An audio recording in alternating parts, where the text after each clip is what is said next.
Hey everyone, thanks for joining us for the next episode of our Python and AI series, Retrieval Augmented Generation. My name's Anna. I'm an event planner for Reactor, joining you from Redmond, Washington. Before we start, I have some quick housekeeping. Please take a moment to read our code of conduct. We seek to provide a respectful environment for both our audience and presenters. While we absolutely encourage engagement in the chat, we ask that you please be mindful of your commentary, remain professional and on topic. Keep an eye on that chat. We'll be dropping helpful links and checking for questions for our presenter to answer live. Our session is being recorded. It will be available to view right here on the Reactor YouTube channel. With that, I'd love to turn it over to our speaker for today. Pamela, thanks so much for joining us. Hello, everyone. Welcome to our Python plus AI series. We are about halfway through the series now. So for those of you new to the series, we've already covered LLMs and vector embeddings, and you can catch up with those on YouTube and with the slides. We've got a link now where we're keeping track of all of the past recordings and slides, so you can check them out there.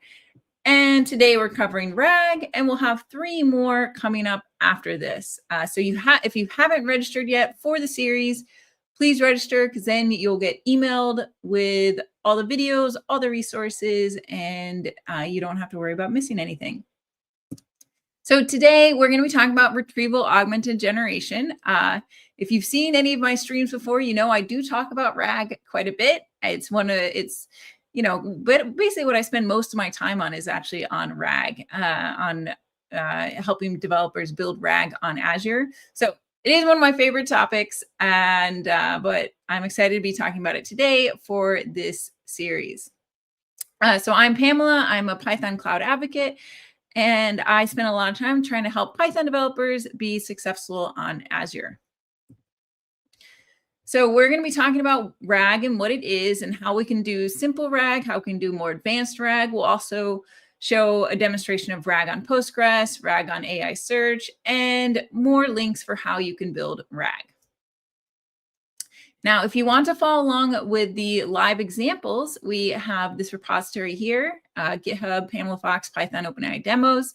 We'll put this link in the chat, and I'll show you how we can make a code space from this. So I'm going to go and open this link as well. Here we go. So I go to this repo, and then what I do is I click on code, and there's this code spaces button here, and I say create code space on main. So what this does is it opens up a code space in a new tab. And a code space is VS Code in the browser with a development environment already set up for this repository. So it's already going to have all the Python packages it needs and the right Python version so that you don't have to deal with all of that. And that's why we like to do code spaces in these live streams, because it's the fastest way to get started. You're also welcome to check out this repository locally and set it up locally, but then it is going to be a bit more effort, and you'll need to read the README about how to set it all up. But if you open in the code space, it should just work, hopefully.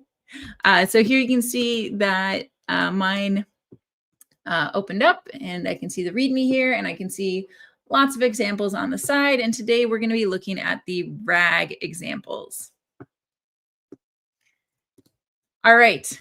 So now that's open up, so you're ready to follow along with it. So just keep that open so that if you want to try out any of the examples that we go through, you can follow along with me. You can also, of course, check it out later on your own time. The repo will always be there forever and ever and ever. So first, let's talk about why RAG. Why do we even need RAG? So the thing about LLMs is, they're very powerful language models. So they're very good at generating text. And they seem to know some things based off of what they've been trained with, but they don't know everything, and they're unreliable when it comes to producing accurate information, right? So for example, if I tell an LLM like, oh, can you, please write me some code using the latest version of Flash SQL Alchemy, it actually uses an old version of Flash SQL Alchemy because that's the version it was trained on, right? So you might notice this with like GitHub Copilot if you're asking it how to use a particular Python package, And if that Python package has changed a bunch in the last year, it probably doesn't know about those changes, right? So, one big issue is that if there was something that was in their training data, that's what it knows. It doesn't know the new stuff that's happened since then. So you have this big risk of accidentally, following outdated practices, right? So outdated public knowledge. And then, if we ask an LLM something about like internal data, like it's not going to know that at all, right? So, you can't ask an LLM, information about your, private company. It's just not going to know because it wasn't in the training data, right? So these are two, big limitations of LLM, and both of these are why we do RAG. Now, there's actually two ways, big ways we could integrate domain knowledge. RAG is one of them. The other way is fine tuning, and that's where you would actually do another training step on the model and giving it another set of data that say, it's, hey, model, like, here's the new stuff you should train on. And that way you would actually bake the information into the weights. So that is a valid approach for getting an LLM to learn new information. However, it does take a lot of money and it takes a lot of time, and you have to have like all the, you have a bunch of training examples to train it on that are going to be, good and accurate. So some people do go down the path of fine tuning in order to incorporate domain knowledge. But most people will go with RAG, or at least start with RAG, right? Like you don't want to go the expensive time-taking route if you can start with, the fast and, easier experimentation over here with RAG. So we're going to be focused on RAG today. Now, you've probably already used RAG in the wild. So I was saying like GitHub Copilot, it actually has like a RAG that it can do on your own workspace. So it'll actually, like if you do at workspace, you can ask questions about your workspace, and it actually creates a search index based off your current workspace. And so that's able to search all those files and then try and figure out like what are the best files for your question, and then it'll actually answer that question, right? So that's RAG on your workspace, and that can be really really helpful. Teams Copilot, if you use Microsoft Teams, you're basically doing a RAG on your chats. So if you're trying to like remember, well, where did I talk about this thing, or blah, blah, blah, or what was this? I forgot this thing. If it's somewhere in your chats, it can go and search through all your chats, right?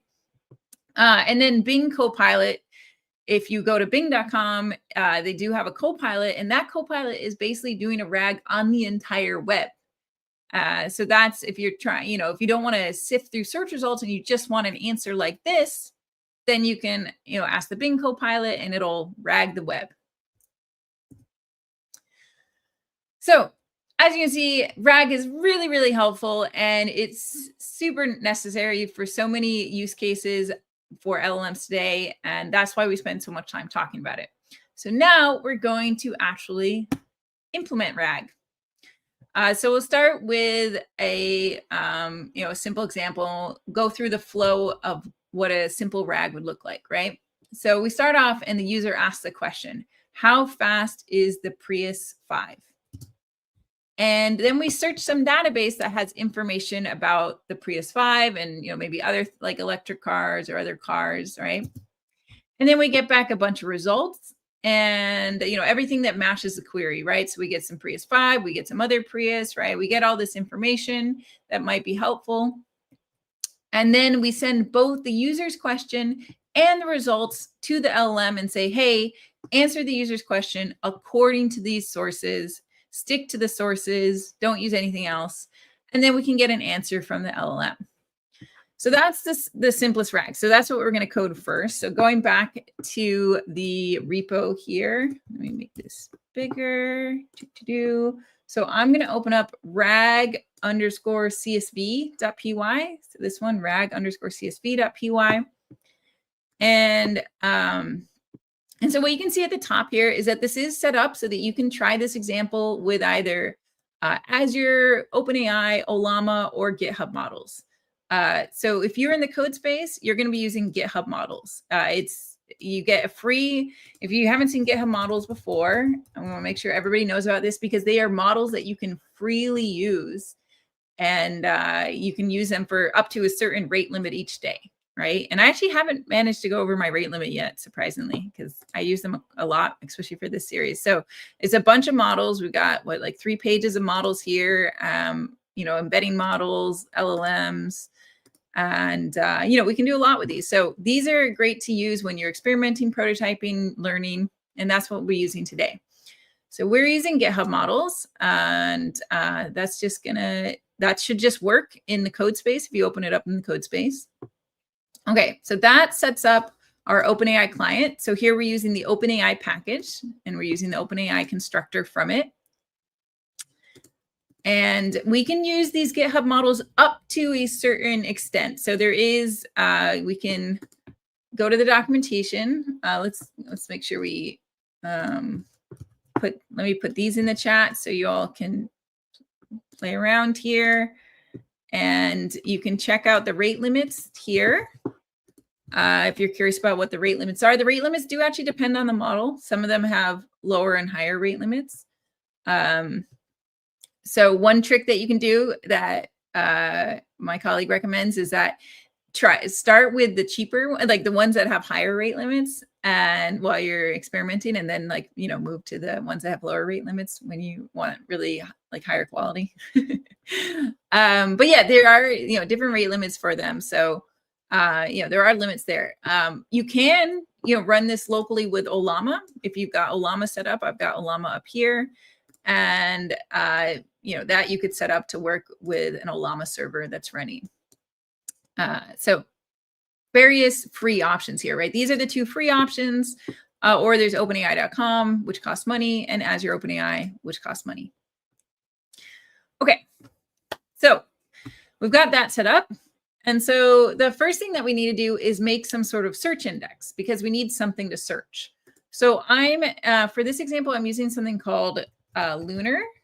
And this is something that it's a Python package I found just to do that can do local full text search in your Python code.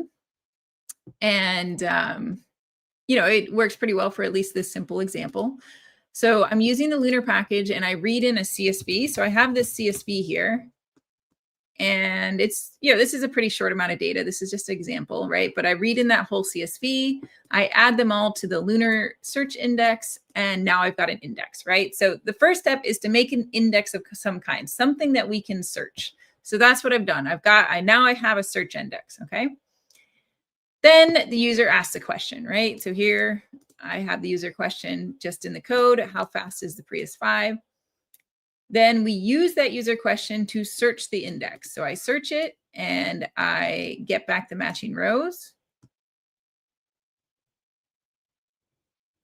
And then I format those matching rows as a markdown table. So the next step is that you take those search results and you format them in some way that the LLM will understand.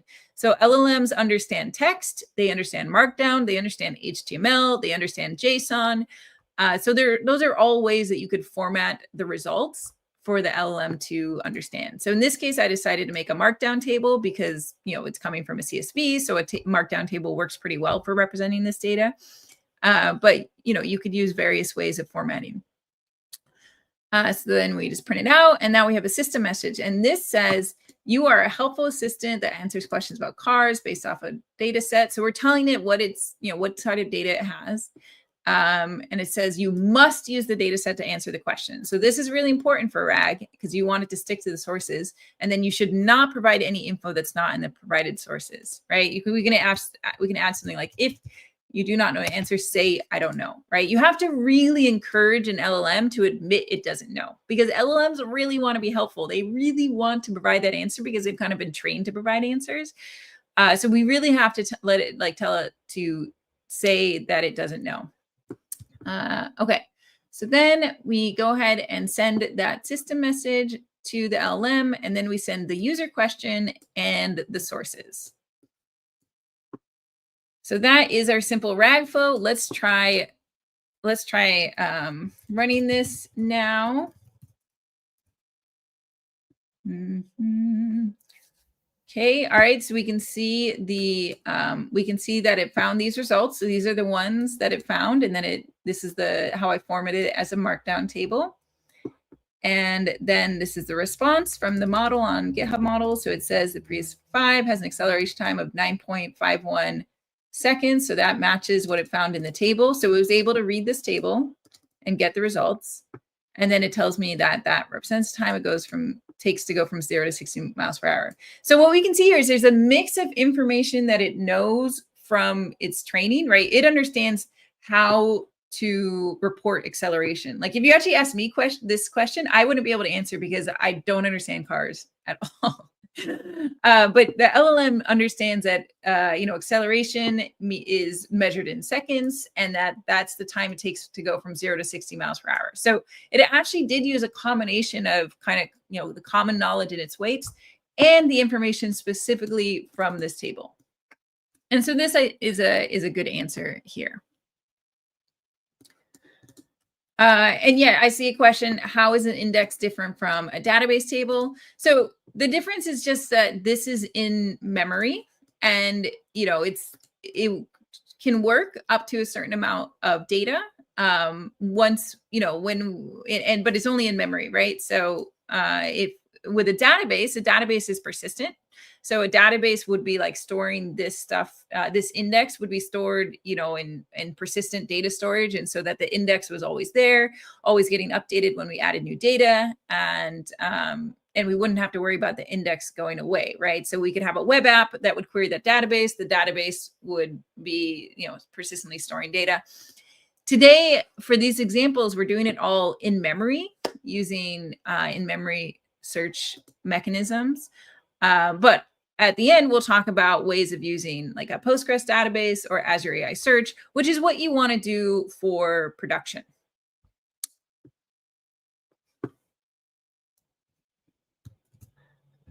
So this is an I see the question. This is an in-memory RAG. We are going to start off today with doing in-memory RAG implementations so that you can see it fully in the code. And we are going to show how to do vectorization. And then we'll talk about production examples that use databases and AI search and that sort of thing.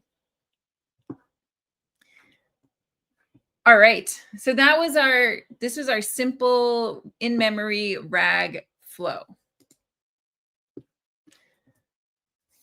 And we saw how to do that. So now let's make it a bit fancier. All right, so the next thing when we're doing RAG is that we want to be able to support a whole conversation, right? Because a lot of people are using RAG to make conversational chatbots, in which case like a user is going to ask the question, they're going to get an answer, and then they're going to ask another question. And then a lot of times that next question might relate to, the stuff that came earlier. So we need to think carefully about how we're going to support multi-turn conversations, right? Which means the ability for a user to ask multiple questions inside the same conversation and be able to reference things that, happened earlier in the conversation. So let's say we ask how fast it is, we get the answer, and then we ask, how fast is Insight, right? So, if we do that, we're gonna search using only the most recent question, right?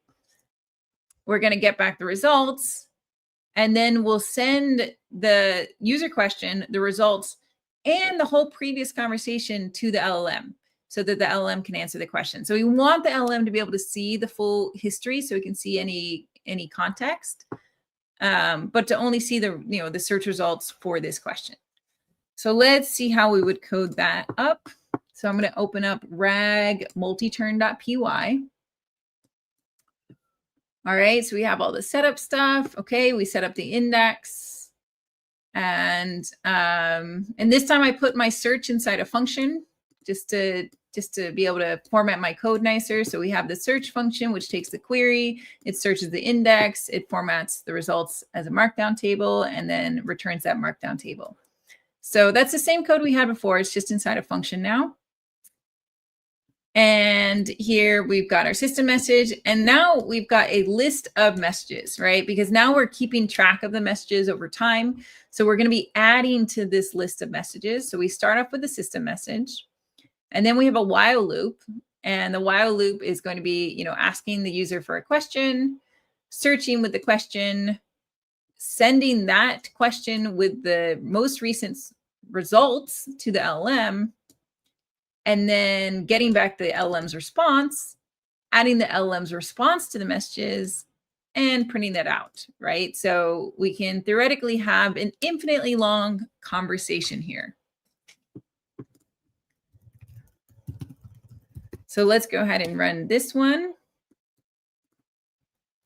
Okay, how fast is Prius 5? Okay, so it finds those matches. All right, how fast is Insight? What else do I? Okay, all right, so we got that one. Okay, it says it depends on the year and model. Okay, now what if I had asked this question? So it said the acceleration depends on the year and model. So then I might say like, well, how about 2010, right? So I asked 2010. That actually gets a bunch of responses because lots of things were 2010. And it actually was still able to, answer this question because it was able to see the whole conversation. So, you know, even though these search results weren't actually that helpful for it, well, it did find the insight in there, but it was only able to know we were talking about the Honda Insight because we sent the whole conversation. So that's the point about supporting a whole conversation, is that you generally need to send the LLM the whole conversation, or at least summarize that previous conversation, so that the LLM knows like, oh, okay, they were asking about Honda Insight. Because it's very frequent that a user, a human, will ask something and not be fully specific, right? I just said, how about 2010? I didn't say, the Honda 2010 here. I just said, how about 2010? But the LLM was able to fill in the missing context here.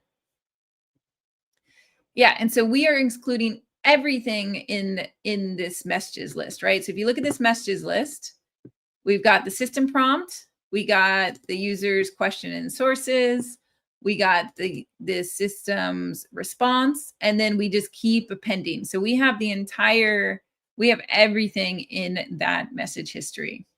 So it's able to pick up anything that was seen in the past. Okay. So that we saw the code for that. Now I saw a question about query rewriting. So yes, we are going to talk about query rewriting. So that example did actually work pretty well, but there's a way to make it work better. And that's by adding a query rewriting phase. And I pretty much always have a query rewriting phase in my RAG applications, especially when they support multi-turn. So if we look at this example here, okay, we ask how fast is this, then we get an answer. And then I say, what about the insight? And so two things about this question here. One is it has a typo in it, right? And some search engines can handle typos, some can't, but it does have a typo in it for sure. And then two, it just says, what about the insight? It doesn't say, how fast is insight? It just says, what about the insight? So first, we need to get good results for this question here, right? Now, one thing that we could do to help us out is to add this query writing step that's going to use an LLM, and the LLM is going to get fed this entire conversation and is going to suggest the best rewrite of the most recent user question, right? So in this case, it might suggest like insight speed, right? So here it's fixed the spelling of insight and it's added on the word speed, right? So that might help our keyword search. And then instead of searching with the original user question, we search with that rephrased user query, right? So that's what we meant by query rewriting. This was the original user query. It wasn't a great query in terms of searchability. Like an LLM could totally figure out what the user was saying, but we want a really good query for our search index. So we use the LLM in order to come up with a really good query for the search index, send it to the search index, and then we get back really good results. Then send everything to LLM, and the LLM can see, oh, okay, they're asking about the speed of the insight. Here's the answer. So this is what we mean by query rewriting, is to really get an optimal query for our search stage. So let's try that one. So that's going to be rag underscore query rewrite.py. So we set up the index. We've got our search function. That's the same as before. And then we're going to have 2 calls to the LLM. So the first call, here's the system message for it. So it says, you're an assistant that rewrites user questions into good keyword queries. And I provided information, as much information I can about the search index, right? Because the whole goal is to make it into a really good query for the search index. So I was like, okay, it's an index of CSV rows with these columns. Good keyword queries don't have any punctuation, are all lowercase. This is especially because I know the search index I'm using and what it supports, right? So it does depend on what your search index or your database is, like what's going to make a great query. So, give it all the information you can about what's going to make a good query. Then I tell it it's going to be given the user's new question in the conversation history. Respond with only the suggested keyword query, no other text, right? Like we don't want it saying like, here's your query, right? We just want that query. That's it. So that's our new system message that we're going to use for our first call. So what we do is we get the user's question. We do an initial call to an LLM, and then we give it that query rewrite system message. We tell it, here's the new user question, and then here's the conversation history. And we get back the response, which is the rewritten query. And then we do the rest of it just like we did before. We search using the rewritten query. We get back the responses. We send that to the LLM. So this is really the big difference here. All right, so let's try running this one. Query rewrite, okay. Your question, okay, how fast is the Prius 5? Okay, all right. And in this case, the rewritten query was Prius 5 acceleration. So that's perfect, right? It used the right column name because I told it the column names, and it got rid of all the words that didn't matter, right? It just focused on the keywords that were really important. And then I'll ask my follow-up question. Okay, give me same stats about insight. Okay, and I'm gonna mistype it, and I'm not gonna say speed this time, right? So, it didn't do a good job that time. It didn't rewrite it to insight. Wow. All right, let me maybe it needed to know about Honda. There we go. So that time it got it well. So it said Honda Insight, and it said stats. So it could have said acceleration there, but no one's perfect.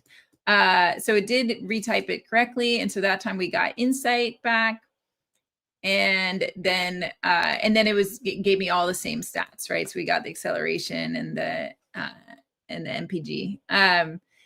So there we go. That was the query writing phase. So sometimes it'll rewrite better than other times. I actually usually use a really low temperature for this one, like even like 0.1 or even 0.0, because you don't want a lot of variance in your query rewriting. You want it to be fairly predictable. Let's see what. Yeah, so I see various questions here, like, okay, all right, so do we save the rewritten query into the search history? We actually didn't in this case. I think some people do save it into the search history. In this case, we stored the original user's question in the search history. It's definitely something you can experiment to see what works best for you, and then do evaluations to figure out what's working out the best. But in this case, we just stored the user's question. So for me, for this RAG, the query writing is about getting really good search results, right? That is the whole purpose, is trying to really get the best search results. And so I'm really customizing it to what works best for this index. So it did mean like I had to look at the documentation for the search index that I'm using here and see like, oh, what does it support? Does it support keyword queries? What do they look like? Yada yada. So the query is going to depend on how your search index is set up and what you're using, right? I do this also for other things like Azure AI Search, but my system message looks different for those.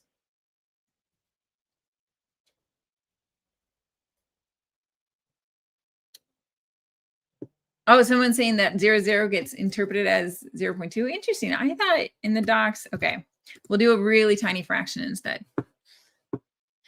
And then good question is like, how do you debug such apps? And you need to look at the whole history and rerun queries. Yeah, so it's true. Yeah, debugging, you really want to be logging things at each stage of the way, right? And so you can use OpenTelemetry to log that. You could use something like LangFuse. That's why you see so many of these startups that are doing LLM observability, because people find it harder to debug these things that are so probabilistic, right? Because it's like, okay, well, what went wrong, right? Okay, well, was it the retrieval stage? Was it LLM stage? So the big point that I make is don't look just at the start and the end. You really do want to look along the way, especially you want to look at that search stage, right? Because a lot of times the issue is with the search, right? LLMs, they're pretty good at giving answers if you give them, if you give them good search results. So most of the times the issue is actually with the search step, right? So yeah, you definitely do want to be keeping track of what happens along the way. And you can keep track using many different systems where you can log out traces and all that stuff, or you can come up with your own way. Like we, in our RAG demos, we always add a thought process to every answer that we can click on and see it. So if I click on this light bulb here, I can see the query writing phase. I can see the query that came out of it. I can see the search results for that. And I can see the final prompt to generate the answer. So I always have this in all of our RAG applications, but you basically want to have that sort of experience for your applications, that your RAG applications, so that you can look at each step of the way and really see what's going on. Because you can't just look at the question and the answer and know what went wrong. You have to look along the way. Okay. All right. So let's keep going. Yeah, there's some questions about how it's doing the searching. It's specific to Lunar and how the Lunar index works. It's just doing like this full text search on it. But I don't want to spend too much time on that just because Lunar, we're not going to use Lunar for production. We're just using this as this example. And we can talk more about how we would do actual searching with production databases later. All right, so we added query rewriting. Now let's talk about RAG on documents, right? So this has been a RAG on the CSV where everything is like fairly structured. And so when I added this to the search index, I just added a document for, each of these rows, right? So really structured, everything takes up a similar amount of space. And, it's pretty clear how to make a search index for this. So sometimes you'll be doing RAG on structured data, like you might be doing RAG on CSVs or like database rows. But a lot of times people are doing RAG on documents, right? So for potentially long documents, unstructured documents, right? So PDFs, Word documents, PowerPoints, web pages, all those kinds of long unstructured documents. So when we are doing RAG on these sorts of documents, then we need some sort of ingestion flow. So for example, we could take a PDF and we could extract the text from it using PyMu-PDF. That's a Python package. We could also use Azure Document Intelligence. We could use some sort of other OCR service. But basically, we need some way of being able to extract the content from the document, right? So the first step would be content extraction. The next step is to split that content into chunks, because we can't just store the entire document in one document as one thing in our search index, because a lot of times it's just too big. So we need to split that content into chunks, and we're usually going to chunk it into reasonable sizes. Based on what works well for LLMs. In this case, we're going to use a LangChain splitter for it. There's other splitters that you could use, but the point is that we're going to take that extracted text, we're going to split it into chunks. Then we're going to vectorize the chunks. So that we need an embedding model for. We talked about embeddings last time. So we can use the Azure OpenAI embedding models. There's also open embedding models like Nomic, which you can use locally. But we need to vectorize those chunks in order to be able to do vector search of them later. And then finally, we're going to store the chunks, right? So in this case, I'm just going to store them as JSON, but most times you're going to be putting them into a hosted database like Azure AI Search or Postgres or Cosmos or something like that, right? So the general process is we have the document, we extract the text somehow, we split that text into chunks, we vectorize the chunks, and we store the chunks. Now, we always get asked, why do we have to split the documents? It would be much easier if we didn't have to split the documents, right? If we could just extract the text and store that whole document. And there's multiple reasons why we need to split documents. The first is that LLMs do have a limited context window. The limits started really low. Originally, the limits were like 4,000 and 8,000 tokens. These days, most of the models have limits of 128,000 tokens. So that's actually quite a bit. Like in English, that would be like 128,000 words, which is a really, really long document. So, you can fit a lot more in the LLM context windows of today. But there's still the fact that if an LLM receives too much information, it can get really distracted by anything that's irrelevant in there. So if you send it the entire document that you have, but only small parts of that document actually answer the question, the LLM might not find the answer. There's this paper that researched this called Lost in the Middle, where they measured to see how the accuracy went down as they sent increasingly more and longer documents to an LLM. They found that the LLM was less able to find the information that was in those documents because it got too distracted by everything else that was in those documents. And then, really importantly, LLMs are charged based off of tokens. So if you send a huge number of tokens, you are going to spend more money, right? And it's also going to take longer because it takes longer for an LLM to process a longer message than a shorter message. So we don't want to send more than we need to. We want to send just the right amount that has the answer and nothing more. That's the ideal. So when it comes to splitting, the next question is, all right, we know we need to split, but how big should our chunks be? And luckily, the AI search team did some great research where they looked at different chunk sizes and they measured in terms of number of tokens. And then they measured how good the recall was. And that means how good it was able to retrieve the right results. And so what you can see is that the best results were when there were 512 tokens per chunk. That's where they got the best recall.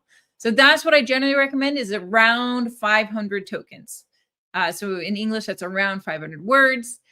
In other languages, that might be less words, just because of how the tokenization works. My colleague has a great blog post here about token ratios for other languages. So if you are doing non-English, especially if you're doing Chinese, Japanese, Korean, you definitely want to keep in mind that the token ratio is different. So that's going to affect your chunk sizes. So you may want to do more tokens per chunk in that case, or at least do some experiments.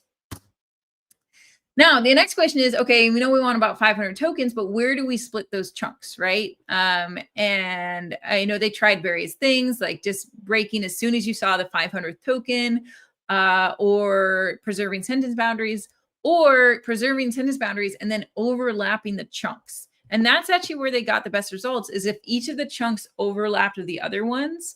And that's probably because it was able, it kind of contained more of the context that might be useful. So that's what we usually recommend is around 512 tokens with a 25% overlap. There's also other things the splitting algorithms should consider, like if there's tables and try not to split the tables. You can put a lot of effort into a good splitting algorithm, and it's probably worth it, to be honest, is to use a really good splitting algorithm, or just to use one that exists already that's really good. We'll be using the LangChain one today. Okay, so now that we talked about that, let's look at the code for it. So it is rag documents ingestion.py. So here I'm bringing in a few more imports. So I've got the PyMu PDF. They have a specific package for LLM. So it's called PyMu PDF for LLM. And I'm also bringing in the LangChain text splitters because they have a good text splitter here, the recursive character text splitter. That's my favorite splitter from the LangChain splitters. So we bring those in. And then I've got a bunch of PDFs locally here, right? So these are all, let me open these in the browser, so you can just get an example of what these look like. These are actually exported Wikipedia pages. So we've got ones about the different kinds of flies that are in my garden. So that's what it looks like. So it's ingesting these Wikipedia PDFs. I'm just starting with 4 here. And what I do is for each of those files, I use PyMu PDF to convert it to a markdown. And then I use the recursive character text splitter to split it into chunks. And I'm telling it to use token-based chunks. So that's the from tick token encoder. That tells it to use token-based chunks instead of like character-based chunks, right? And I say, okay, the chunk size should be 500, so 500 tokens. In this case, I did a chunk overlap of 0. I should probably change that because I said it should be like 100 or something, right? Maybe 125. And then I tell it the model name that it should do the token counting with. So we get the smaller chunks, and then and so now I've got a chunk that I give it an ID, so it has a unique ID. I give it the split text, and then finally I make a vector embedding. So I use the OpenAI client in order to embed it. In this case, I'm using text embedding 3 small, and I get back the embedding and then store that in the chunk. And finally, I have all the chunks and I store them in JSON. So I'm not going to actually run this because I've already run it, and it does take some time because it is, doing splitting and embedding. And I also don't want to go over the rate limits for GitHub models with embedding. So I'm not going to run this one, but I can show you the ingested chunks here, RAG ingested chunks. Okay, so what we can see is, here's a chunk. It has an ID. It has the text, and you can see the text has been turned into Markdown. That's what PyMu PDF did. It turned into Markdown. Markdown's a pretty good way of storing information because LLMs understand Markdown. And then we have the embedding, which is the vector embedding for this chunk of text. Right, and we can see as it keeps going, a bunch of chunks, right? And we'll have, how many chunks did we have from this one? Well, we have a lot. So there's a lot of chunks from each PDF, right? Because we split them into 500 tokens each.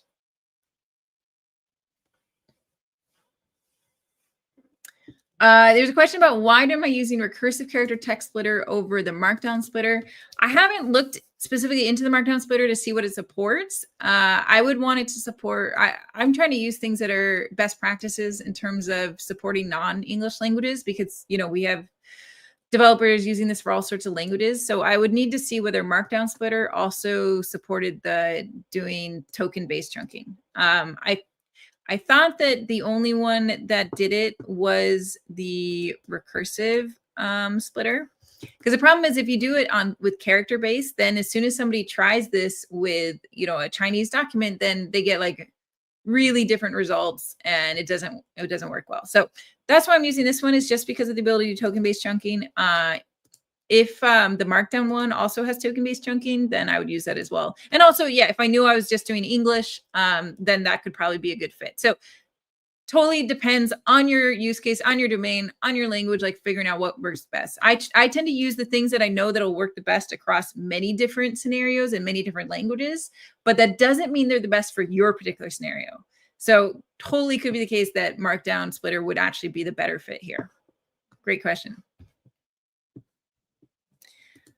And I see a question like, what does the industry use for extracting text and for, what do they convert to? Lots of people do convert to Markdown. I usually use Azure Document Intelligence, and Azure Document Intelligence does produce, it's basically producing Markdown as well. So Markdown is really, really common. The one thing is that Markdown can't represent everything. So, if you're trying to do a table and the table was using it had merged columns and merged rows, you can't do that in a Markdown table. So when I want to represent tables inside chunks, I usually use HTML for that. So you can also mix and match. I mean, the LLMs aren't picky, right? You can have Markdown that has HTML inside of it, and it totally works. You could have Markdown that has JSON inside of it. So you can mix and match the format because the LLM's not going to complain and say, hey, you put HTML inside your markdown, or you put JSON inside your markdown. It doesn't really care. So you can use whatever works best. All right, so then, so now we've got the documents ingested. So now we just want to do a simple flow on those documents. So the first thing I do is load them in, and I'm still using Lunar here. So I load them in. Then I have a user question, where do digger bees live? And then I search the documents. And in this case, instead of making them into a markdown table, I just basically am separating them with new lines and just giving an ID, right? So we want some way about uniquely identifying them and giving the text and joining that. And then I tell it how the sources are provided and give it that information. So let's try running this one.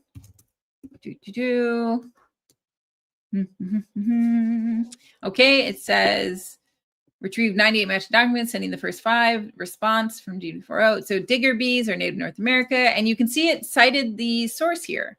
So this is really nice. When we're doing RAG on documents, we often want to cite the sources and show the file name where it came from, and that way we can even pop up the file and so that users can check out the file. So that was our basic RAG on documents. But this was doing only this really basic full text search. So I want to talk about the best practice for how to do this search. So really what we want to use is what's called a hybrid retrieval. So with hybrid retrieval, we do both a vector search and a keyword search. We merge those results together. And then we use a re-ranking model in order to re-rank the merged results to push the best things to the top. So this is a full hybrid retrieval stack. And generally, when you have this full stack, it works better than any subset of the stack, right? Like vector alone, not that good. Keywords alone could be good depending on the search and the stuff, but not as good, right? Fuse them together, okay, then you're getting better. Re-ranking model, then it's looking really good. So like I looked at these stacks just on my own RAG, and as you can see, like vector only did really poorly. Text only actually did really well, because this is with AI Search, which has a really good text search. Hybrid actually did poorly compared to text, because here's the thing you have to know about vector search. Vector search is amazing and can find things that you couldn't find with vector search, with keyword search. But vector search can also be really noisy and find things that are definitely not the answer. And it can, like, the vector search results can like crowd out the good keyword search results. So sometimes if you just naively combine vector search results and keyword search results, you get worse results than, than before, right? But then finally, if I add a re-ranking model, that's when I get the best results, is if I do this whole stack. So this is what I really want to convey, is that you really need to pay attention to what kind of search you're using. And ideally, you have a search stack that looks like this. And we're going to see how to do this in Python, but we would use different approaches in production. Okay. So let me talk through like what we mean by this hybrid retrieval flow, right? So let's say I have this question, cute gray fuzzy bee. So I do a keyword search and a vector search. So a keyword search is going to find all these things with bee in it, right? Because it matches bee. It says, oh, bee, bee, bee. Okay, so it found all those things. The vector search can also find things that are related, semantically to cute gray fuzzy bee, right? So carpenter bees are actually very fuzzy, and they're kind of a darkish gray black. Pacific digger bees are very fuzzy and gray. Hoverflies actually look like bees. So they're semantically similar to bees in that they look exactly like bees. And then we have, of course, the western honeybee, which is related as well. So the vector search is going to find all these like semantically related things, even if they don't exactly match, right? Hoverfly doesn't match anything in this query, but it still could be a good vector search result because it's semantically similar. So then we fuse these results together by looking at the rank in each of these, right? So we see like, okay, carpenter bee was #1 in both of these. So in the fused results, carpenter bee will be at the top, right? Because it was #1 in both of these. Pacific digger bee was #2 in both of these. So that's going to stay #2.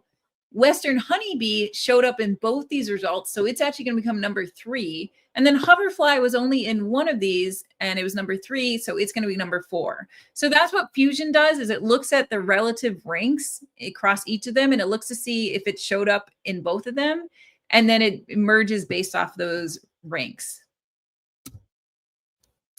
And then we send it to the re-ranking model. The re-ranking model is going to look at the original user question and the results, and then re-rank things according to that user question and the results. And so in this case, it's actually going to switch Digger bee with Carpenter bee, because the Digger bee is a much cuter, grayer, fuzzier bee than Carpenter bee. I see there were some questions about whether there's really a gray bee out there. So this is my this is just my excuse to bring up my iNaturalist account. Where's my observations? There we go. Okay. So we were asking about, where's the cutie? I love these bees. Okay, here we go. So this is the Digger bee. There you go. Look at that. They're so cute, so gray, so fuzzy. So this is the Digger bee. All right. Now we covered that. All right, so let's see how we'd actually implement this in code. That should help answer some questions. Okay, so let's go to rag documents hybrid.py. So what we have here is we've got our full text search. That's going to use Lunar like we used before. So that is the same as before. Then we have our vector search. This is going to use cosine similarity, and we're just doing it just using an exhaustive search with cosine similarity because we don't have that much data. So we're just going to calculate the cosine similarity of the target vector to every single other one and sort them and get back the most similar. So that's our vector search. Then we have the reciprocal rank fusion algorithm. So this is, let me link to the documentation, what it's based off of. But basically what it's looking at is, it's saying it looks at the rank of each of them in text results and vector results. And if they're in both of them, they're going to end up having a higher score because it's going to get this added to their score each time. So they get a higher score based off of their ranks and whether they show up in both of them. And then, so that merges those documents. And then finally, the re-rank. So for re-ranking, you need to use a special kind of model, a special re-ranking model. And typically this is what's called a cross-encoder model. And typically it's actually trained based off of humans saying like, hey, with these results in this user query, like here's the better result. So it's a really good indicator of how humans would rank documents according to queries. So basically what it does is that it tries to predict for the user query and the document, and here I'm using the actual text, not just the title. So for that query and the document, how would a human have scored that document, right? And then we get back the scores from that cross-encoder prediction, and then we sort according to the scores. So this is how we could do it using an open model. However, you could also use, you can use hosted models. So Cohere has a ranker, or if you're using Azure AI Search, it has its own semantic ranker, which is the same ranker used by Bing.com. So it's really quite good. So the point is to use, some sort of re-ranking model. This one probably wouldn't be that great to use in production because we're just running it on our server, and our server might not be that good for just, running encoder models. So I would prefer to use a hosted one like the AI search ranker or the Cohere re-ranking model. But the point is to use some sort of re-ranking model in order to get the documents re-ranked. So then what we do is I get a bunch of text results. I actually get twice what I want in the end. So I get 2 times the number of text results, 2 times the number of vector results. I fuse them together. I re-rank them, and then I send back only the amount that I want, right? So that way the re-ranker can like pull things up from the bottom that might not have been as good. It might not have showed up as high. Okay, and then finally we can do our usual rag. Okay, so let's try that out. So are rankers features and models? So rankers are a specific type of model, right? If we go to like ai.azure.com and we look at the model Okay, I gotta get it. I gotta get the proper one open. Let me trade this one. Go to the model catalog.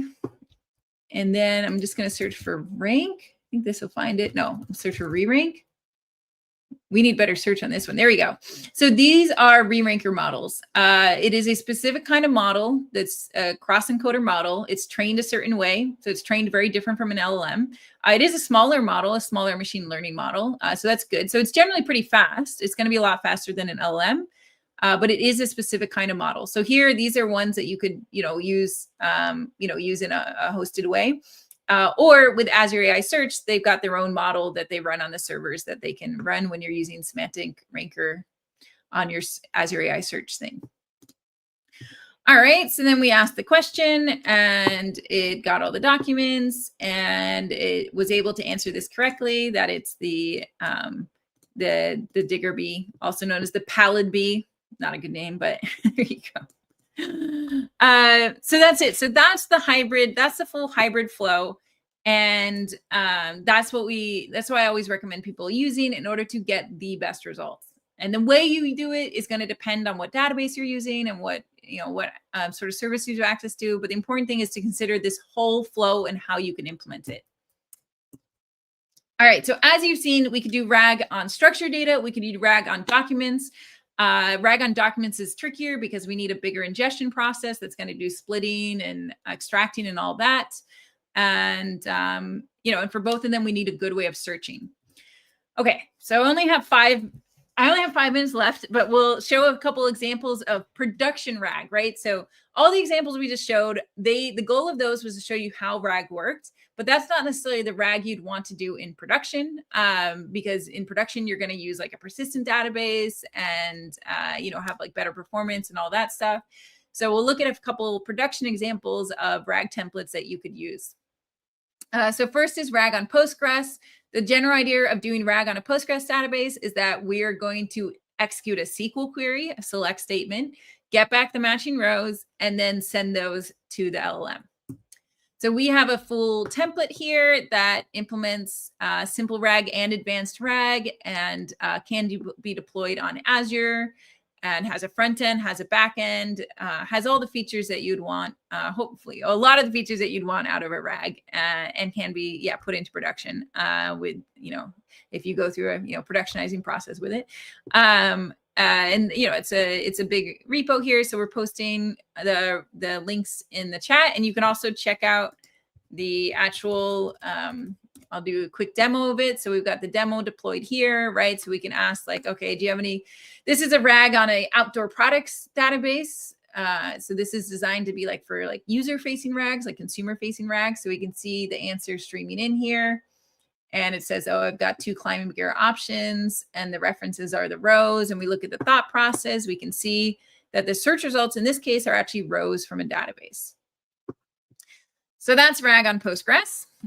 And that one is doing a hybrid retrieval with the reciprocal rank fusion, but it doesn't yet have a semantic ranker in it. So I do want to add a semantic ranker to it, but I haven't yet.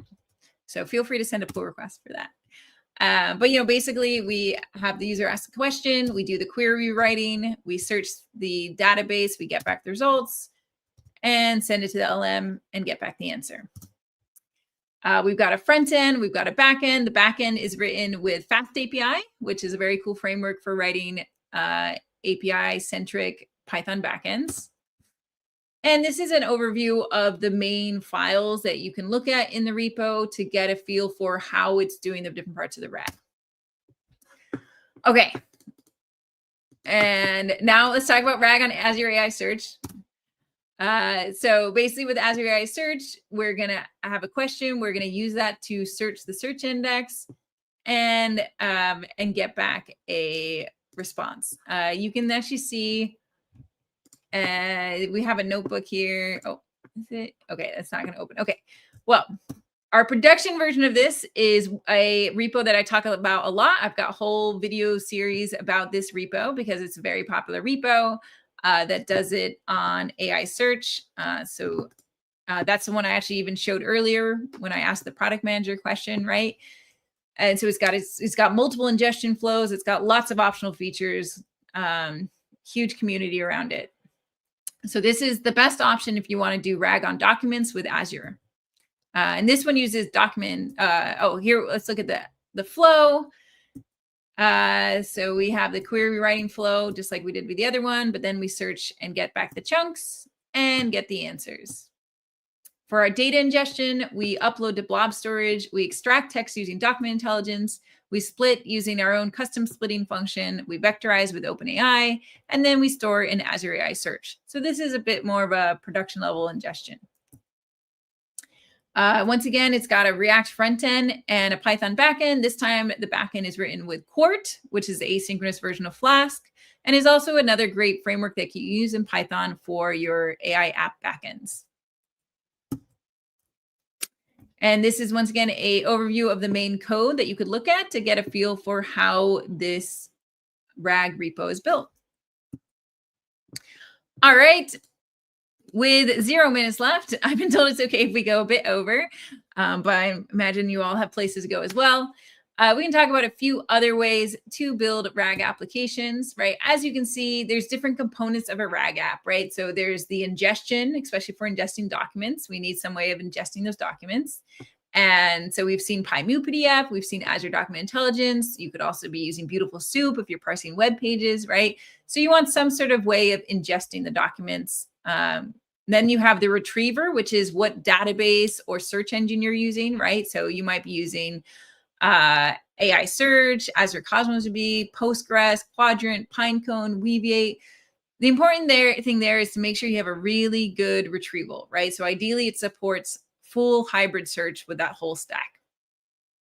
Then we have the LLM. You can use any number of LLMs. Generally, the more powerful, the better. And then you can have an optional orchestrator library. So Microsoft has Semantic Kernel and AutoGen. In the community, the really popular ones are Llama Index and LangChain. I actually don't usually use an orchestrator myself. I just use the OpenAI package directly, but many people do like orchestrators. So it's up to you if you want to use an orchestrator to make it easier.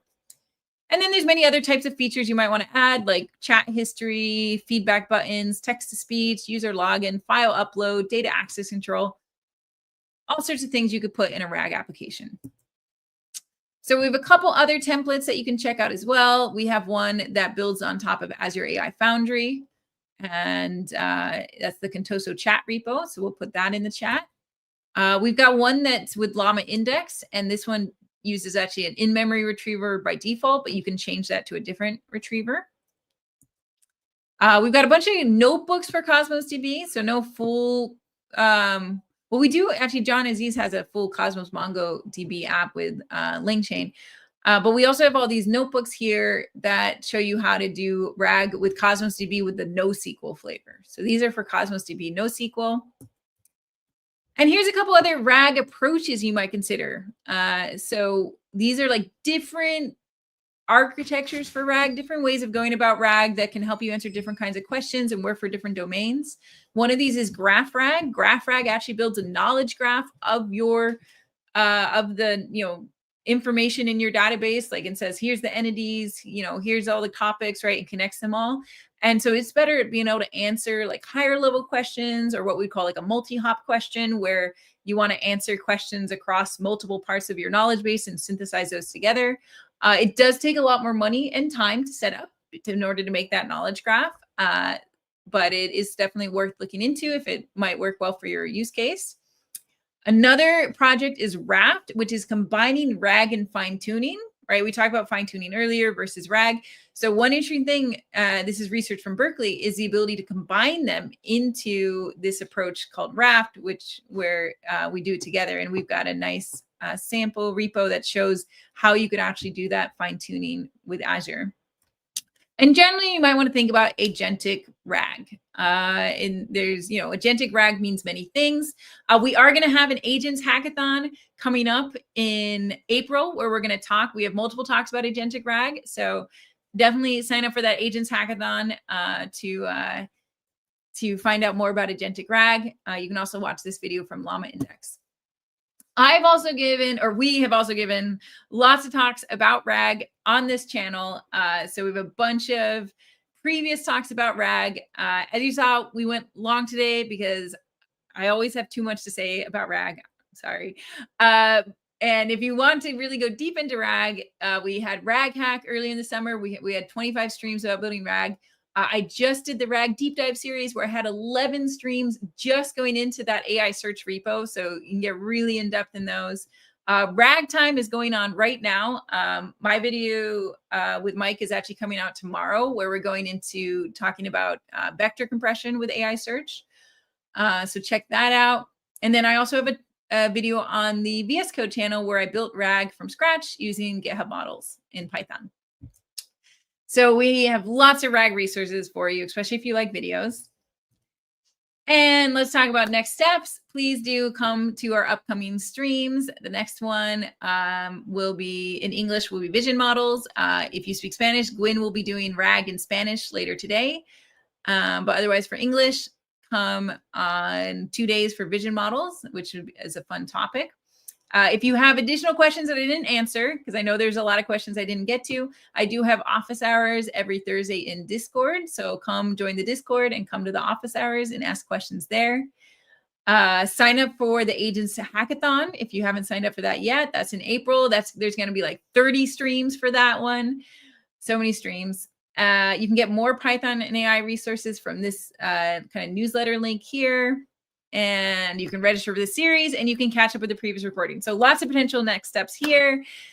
And, hopefully you've got your homework here. So we've put all the links in the chat, right? So the Discord link is the office hours link. That'll give you the Discord. And, there's some questions about how to do RAG in other languages. We're talking about Python in this series because this is the Python plus AI series. You can certainly do RAG in other languages. If you are wanting to figure out how to do that, definitely check out RAG Hack, because RAG Hack was across multiple languages. So we had Java and JavaScript and C# in there. So that's where you can find some examples of how to do RAG in other languages. So you can totally do RAG in any language. You just need the ability to search something and make calls to LLMs, right? So you can do it in any language that works well for you. All right. Okay, I should finish it now since I'm already late. So thank you everyone for attending. Thank you for the great questions, and I hope to see you in the future. Bye everyone.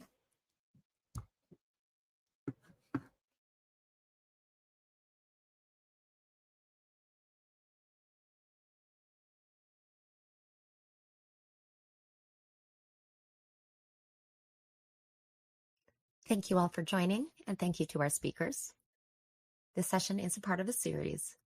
To register for future shows and watch past episodes on demand, you can follow the link on the screen or in the chat. We're always looking to improve our sessions and your experience. If you have any feedback for us, we would love to hear what you have to say. You can find that link on the screen or in the chat. We'll see you at the next one.